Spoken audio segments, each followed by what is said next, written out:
Ready?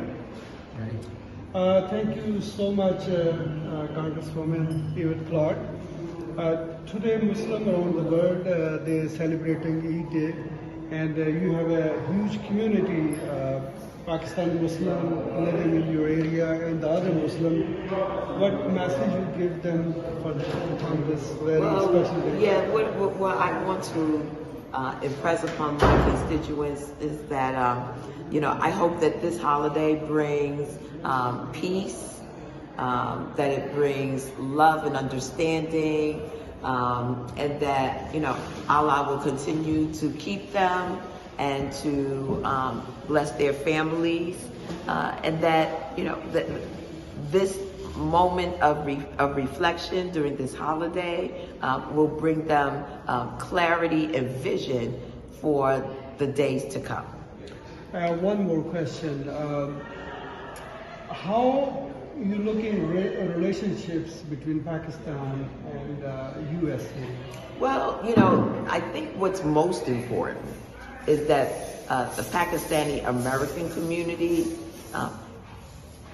interact with their elected officials and give us some insight into what you believe the best approach is to strengthen the relationship between the United States and Pakistan.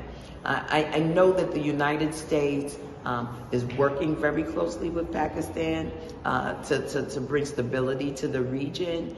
But beyond that, if there are some other measures that the Pakistani American community here in the U.S.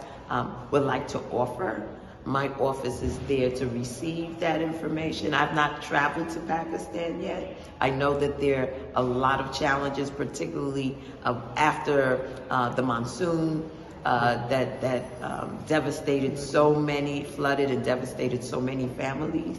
But I think what's important is that the Pakistani American community use its citizenship to give guidance to the U.S. policy. That is what I find from many of my constituents from around the world. They're organizing themselves in a way in which the value of what they have brought to the U.S., their citizenship here in the U.S., helps to give guidance to the relationship that the U.S. has with their nations of origin. Anytime in the future you like to visit Pakistan?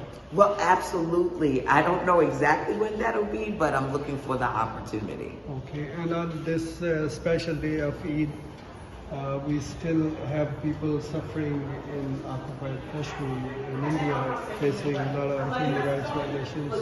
Any message? Yes, I think that certainly the people of Kashmir are entitled to self-determination, to self-governance. And I've said this on many occasions that I think that we have a special obligation to the people of Kashmir to work with them towards that end.